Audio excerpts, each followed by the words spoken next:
A common graphics trick that most people like to achieve is the effect we're showing you here. That's where you have two photographs that blend in nice and smoothly, so there's no hard edge along the join. You get this nice soft feathered join between two images. It's a very simple process, and I'm going to demonstrate it to you right now using Adobe Photoshop. So here we have the requirements.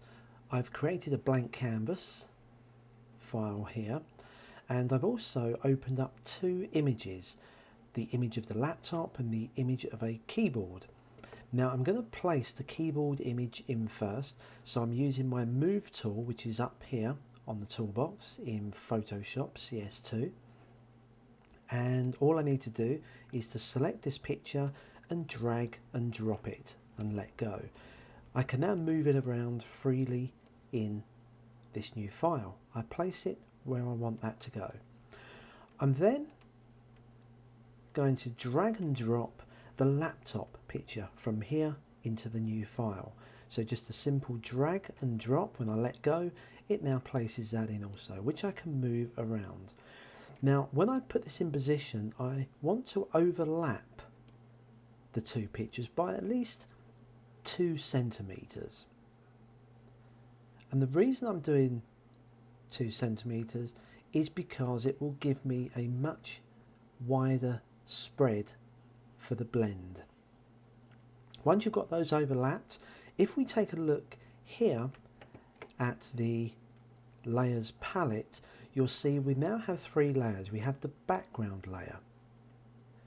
We then have layer 1, which is the first picture I dragged in, and the layer 2, which is the second picture, and they overlap. I'm going to place a mask on this layer 2, the laptop picture one,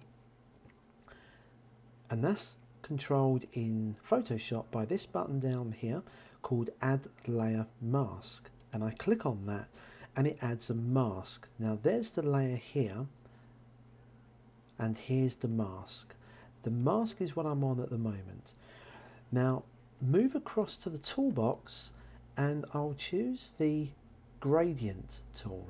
Now the gradient tool shares the button with the paint bucket tool.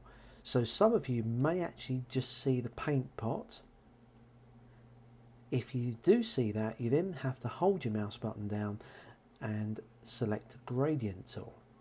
Once you choose a gradient tool, have a look at the top here and you can see which gradient you're going to be painting with. And if I click on the little drop down menu, the one that I want is the third one from the left. It's this swatch here. It's black to white. That's what I want. So I just click once on that and click away to close that down. Watch what happens as I come onto the screen.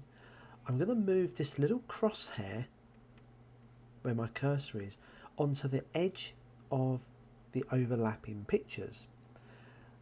I shall then click and drag my mouse to the right, roughly about 2 centimeters, which is what my overlap was, and let go. And there you can see it blends from one picture to the other.